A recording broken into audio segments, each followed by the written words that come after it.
Magic in the Christmas Day. Mickey menatap keluar halaman dari jendela kamarnya dengan pandangan sedih. Sebentar lagi Natal akan tiba, tapi hatinya terasa kosong, tidak ada kegembiraan. Mickey adalah gadis kecil berusia 11 tahun. Ia bukanlah gadis pintar dan cantik. Ia mempunyai saudara perempuan bernama Nancy, lebih tua 1 tahun darinya. Dibanding Mickey, Nancy lebih pintar. Nancy selalu menjadi juara kelas. Selain itu, Nancy juga memiliki wajah yang cantik sehingga menjadi primadona di sekolahnya. Nancy selalu menjadi anak kesayangan kedua orang tuanya dan keluarga besarnya selalu memuji saudaranya tersebut. Jika mereka semua berkumpul, Nancy lah yang diperhatikan serta dipuji. Tidak ada satupun yang memuji serta memperhatikan diri Mickey. Terkadang pandangan serta perkataan yang menusuk hati selalu tertuju pada dirinya. Dan inilah yang membuat Mickey menjadi sedih. Jika sudah begitu, ia berlari menjauh dari keluarganya serta menyendiri. Mengambil kanvas serta kuas untuk melukis. Dengan melukis, Mickey bisa melupakan kesedihannya. Mickey pandai sekali melukis dan pernah suatu hari ia utarakan keinginannya untuk ikut lomba melukis atau sekedar ikut pameran seni lukis. Tapi tidak disangka perkataan orang tuanya malah melukai hatinya. Orang tuanya tidak percaya akan bakat Mickey. Mickey hanya bisa diam dan menangis lalu masuk ke dalam kamarnya. Sebentar lagi Natal akan tiba. Keluarga besarnya tentu saja akan berkumpul untuk merayakan Natal bersama. Mickey merasakan percuma ia berkumpul dengan keluarga besarnya kalau ujung-ujungnya hatinya akan terluka. Mickey tiba-tiba berdiri dari tempat duduknya, lalu ia mengambil selembar kertas, mencoba menulis surat kepada Santa Claus, mengungkapkan keinginannya untuk bahagia di hari Natal, serta mempunyai teman untuk berbagi cerita serta penyemangat hidupnya yang sebelumnya tidak pernah ia dapatkan dari keluarganya. Dimasukkan surat tersebut ke dalam kaos kaki, lalu digantungnya kaos kaki tersebut di jendela kamarnya, mengikuti tradisi serta dongeng anak pada hari Natal. Sebelum perayaan Natal dimulai, keluarga besar Mickey sudah berdatangan serta berkumpul di rumahnya. Sore hari yang cerah, ketika semua keluarga besarnya berkumpul, Mickey memilih keluar rumah pergi ke taman yang tidak jauh dari rumahnya. Sambil membawa peralatan lukisnya, Mickey mencari tempat duduk yang nyaman untuk ia melukis. Ketika menemukan tempat duduk yang menurutnya nyaman untuk melukis, Mickey melihat seorang anak cowok yang kelihatan lebih tua darinya juga sedang melukis. Mickey menghampiri anak cowok tersebut dan menyapanya. "Hai, boleh aku duduk di sini juga?" "Silakan, ini tempat umum jadi kamu bebas mau duduk di mana saja," jawab cowok tersebut tersenyum sambil tetap asik melukis. Mickey melihat lukisan yang digambar oleh anak cowok tersebut. Komposisi warna dan gambar yang bagus tapi unik. Cowok tersebut melukis setangkai bunga mawar yang sedang mekar dengan sangat indah, tapi di sekelilingnya salju putih menyelimuti bunga mawar yang indah itu. "Maaf, aku penasaran dengan gambarmu. Gambarmu bagus dan unik.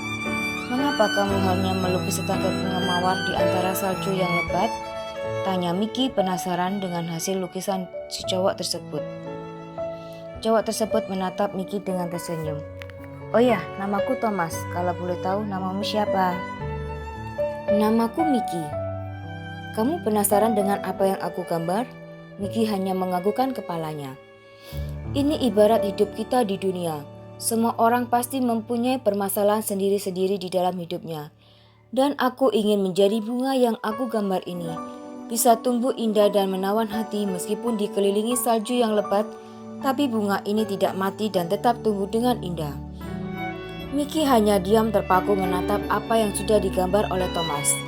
Thomas melihat wajah Mickey begitu sedih. Dan akhirnya ia pun memberanikan diri bertanya pada Mickey apa yang sebenarnya terjadi. Dan seperti sudah begitu lama mengenal Thomas dan juga percaya bahwa Thomas adalah orang yang baik, Mickey pun bercerita tentang permasalahannya yang terjadi dalam hidupnya. Dan tidak terasa air mata Mickey keluar membasahi pipinya.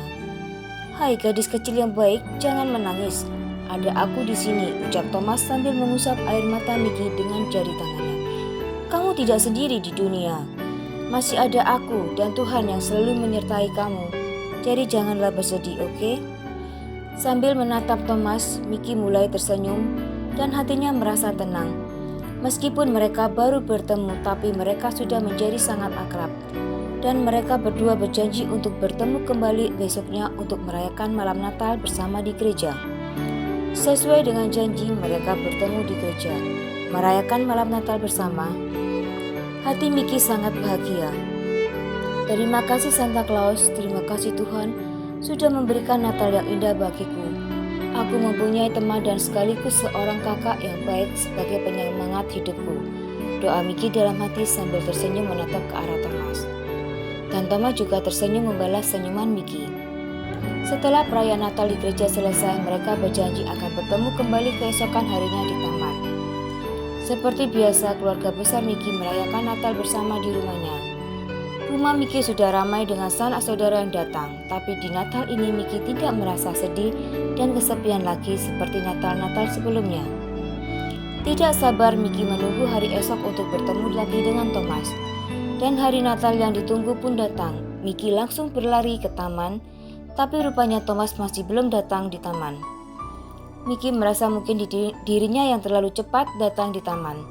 Tapi hampir 2 jam Mickey menunggu, Thomas masih belum tampak batang hidungnya. Hingga menjelang sore, Thomas juga belum datang. Ketika Mickey hendak berjalan menuju ke rumahnya, tiba-tiba seorang anak cowok mendekati dirinya. Apa benar kamu bernama Mickey? Iya benar, memang ada apa ya? Dan kamu siapa? Aku saudara Thomas. Aku disuruh Thomas menyampaikan surat ini kepadamu. Untung kamu belum pulang. Thomas lagi berobat ke luar negeri. Sakit kankernya kambuh lagi. Ini suratnya dan sampai jumpa. Mickey menerima surat tersebut dengan tangan gemetar sambil menatap anak cowok tersebut sampai hilang dari pandangannya. Mickey kembali duduk di bangku taman. Dibukanya surat tersebut lalu dibacanya dalam hati. Halo Mickey, maaf ya aku tidak bisa menepati janjiku. Aku hari ini harus berangkat ke luar negeri, kembali berobat karena aku memang punya penyakit kanker. Dan selama 2 tahun setelah operasi tidak ada masalah. Tapi sekarang kambuh lagi, doakan aku ya Mickey, semoga aku lekas kembali. Ini ada pengumuman lomba lukis dan pameran seni. Aku harap kamu mengikutinya. Tunjukkan pada semua orang kalau kamu bisa, supaya kamu tidak lagi diremehkan keluargamu.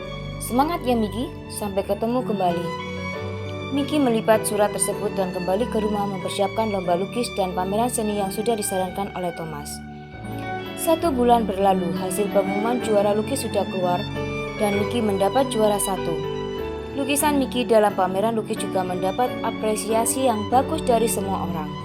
Keluarga besar Mickey khususnya kedua orang tuanya bangga atas prestasi yang diperoleh oleh Mickey dan mengakui Mickey sebagai anak yang berbakat.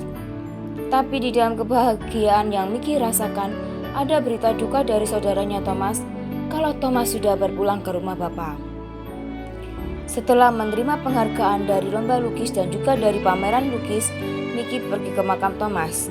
Dan Mickey berlutut di samping makam Thomas sambil menangis. Terima kasih sahabatku dan juga kakakku. Meskipun kita cuma bertemu dan kenal sebentar, tapi pertemuan itu sudah mengubah hidupku.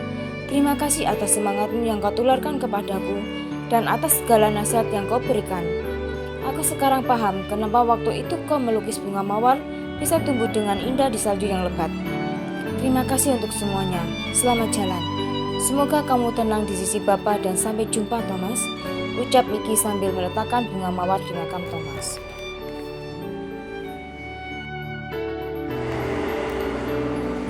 Jangan lupa like, comment, and subscribe.